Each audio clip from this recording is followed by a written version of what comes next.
¿Buda?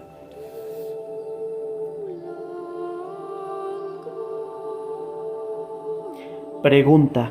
Antes de pasar al monoteísmo, a las otras dos religiones, judaísmo e islamismo, que adoran a un Dios único, quisiera pedirle que se detuviera aún un poco en el budismo, pues como usted bien sabe, es esta una doctrina salvífica que parece fascinar cada vez más a muchos occidentales, sea como alternativa al cristianismo, sea como una especie de complemento, al menos por ciertas técnicas ascéticas y místicas.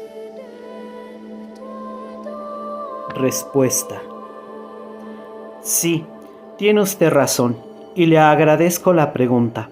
Entre las religiones que se indican en Nostra Aetate, es necesario prestar una especial atención al budismo, que según un cierto punto de vista es como el cristianismo, una religión de salvación. Sin embargo, hay que añadir de inmediato que la soteriología del budismo y la del cristianismo son, por así decirlo, contrarias. En Occidente es bien conocida la figura del Dalai Lama, cabeza espiritual de los tibetanos. También yo me he entrevistado con él algunas veces. Él presenta el budismo a los hombres de Occidente cristiano y suscita interés tanto por la espiritualidad budista como por sus métodos de oración. Tuve ocasión también de entrevistarme con el patriarca budista de Bangkok, en Tailandia, y entre los monjes que lo rodeaban había algunas personas provenientes, por ejemplo, de los Estados Unidos. Hoy podemos comprobar que se está dando una cierta difusión del budismo en Occidente. La soteriología del budismo constituye el punto central, más aún el único de este sistema. Sin embargo, tanto la tradición budista como los métodos que se derivan de ella conocen casi exclusivamente una soteriología negativa. La iluminación experimentada por Buda se reduce a la convicción de que el mundo es malo, de que es fuente de mal y de sufrimiento para el hombre. Para liberarse de este mal hay que liberarse del mundo. Hay que romper los lazos que nos unen con la realidad externa. Por lo tanto, los lazos existentes en nuestra misma constitución humana, en nuestra psique y en nuestro cuerpo. Cuanto más nos liberamos de tales ligámenes, más indiferentes nos hacemos a cuanto es el mundo, y más nos liberamos del sufrimiento, es decir, del mal que proviene del mundo. ¿Nos acercamos a Dios de este modo? En la iluminación transmitida por Buda no se habla de eso. El budismo es una gran medida un sistema ateo. No nos liberamos del mal a través del bien que proviene de Dios. Nos liberamos solamente mediante el desapego del mundo, que es malo. La plenitud de tal desapego no es la unión con Dios, sino el llamado nirvana, o sea, un estado de perfecta indiferencia respecto al mundo.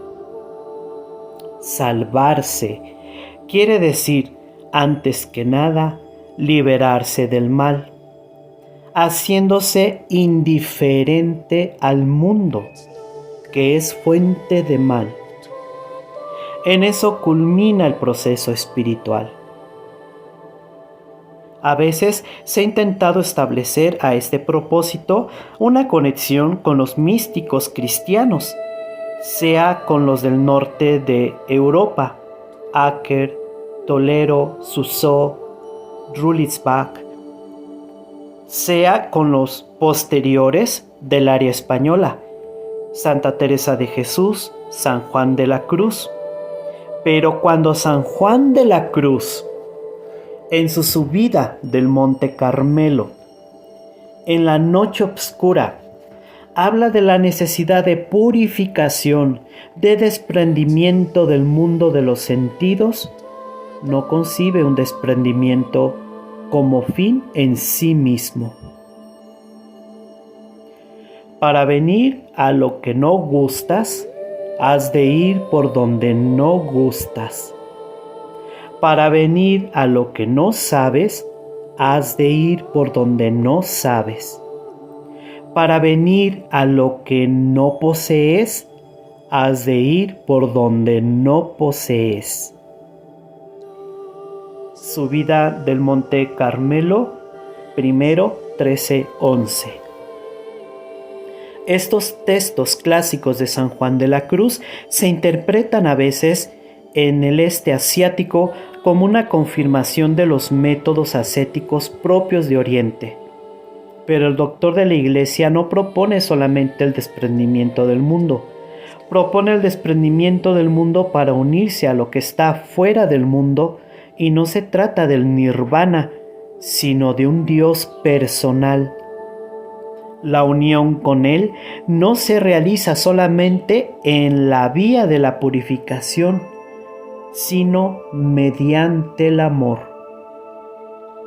La mística carmelita se inicia en el punto en que acaban las reflexiones de Buda y sus indicaciones para la vida espiritual.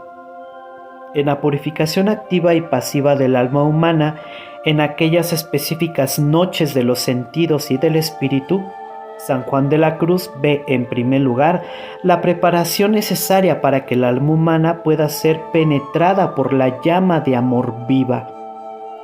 Y este es también el título de su principal obra, Llama de Amor Viva. Así pues, a pesar de los aspectos convergentes, hay una esencia divergencia.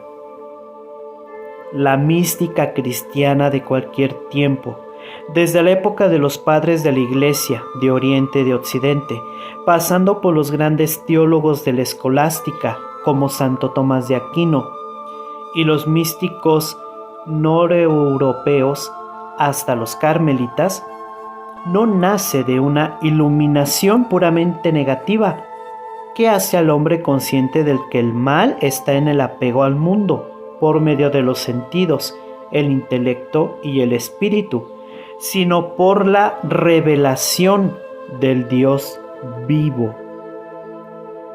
Este Dios se abre a la unión con el hombre y hace surgir en el hombre la capacidad de unirse a Él, especialmente por medio de las virtudes teologales, la fe, la esperanza y sobre todo el amor. La mística cristiana de todos los siglos hasta nuestro tiempo, y también la mística de maravillosos hombres de acción como Vicente de Paul, Juan Bosco, Maximiliano Kolbe, ha edificado y constantemente edifica el cristianismo en lo que tiene de más esencial. Edifica también la Iglesia como comunidad de fe, esperanza y caridad. Edifica la civilización, en particular la civilización occidental, marcada por una positiva referencia al mundo y desarrollada gracias a los resultados de la ciencia y de la técnica, dos ramas del saber enraizadas tanto en la tradición filosófica de la antigua Grecia como en la revelación judeocristiana. La verdad sobre Dios, creador del mundo, y sobre Cristo, su Redentor, es una poderosa fuerza que inspira un comportamiento positivo hacia la creación y un constante impulso a comprometerse en su transformación y en su perfeccionamiento. El Concilio Vaticano II ha confirmado ampliamente esta verdad. Abandonarse a una actitud negativa hacia el mundo con la convicción de que para que el hombre, el mundo es solo fuente de sufrimiento y de que por eso nos debamos distanciar de él, no es negativa solamente porque sea unilateral, sino también porque fundamentalmente es contraria al desarrollo del hombre y al desarrollo del mundo, que el Creador ha dado y confiado al hombre como tarea.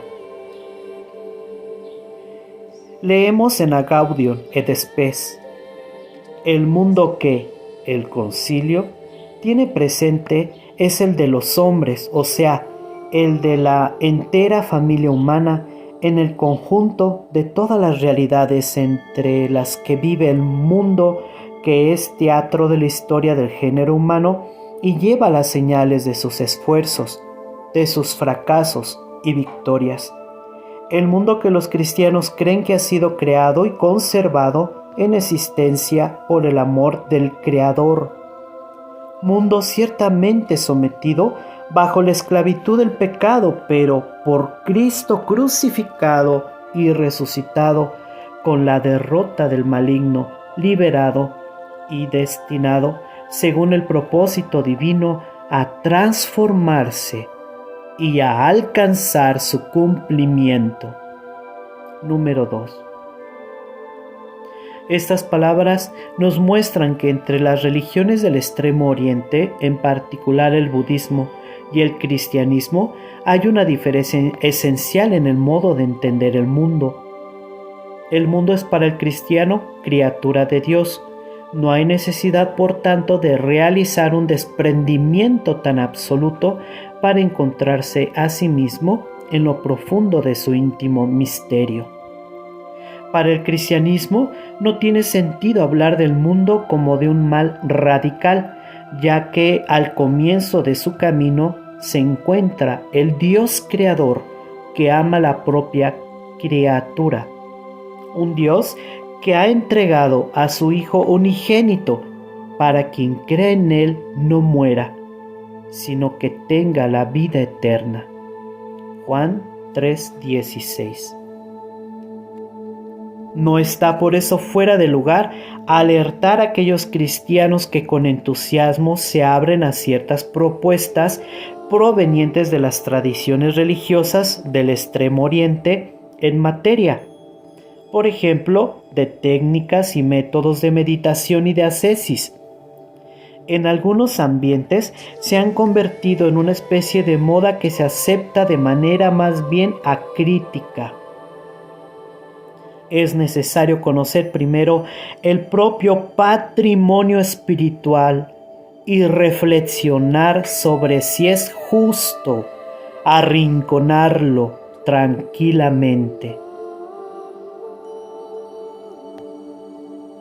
Es obligado hacer aquí referencia al importante aunque breve documento de la Congregación para la Doctrina de la Fe sobre algunos aspectos de la meditación cristiana, 15-1989. En él se responde precisamente a la cuestión de si y cómo la oración cristiana puede ser enriquecida con los métodos de meditación nacidos en el contexto de religiones y culturas distintas.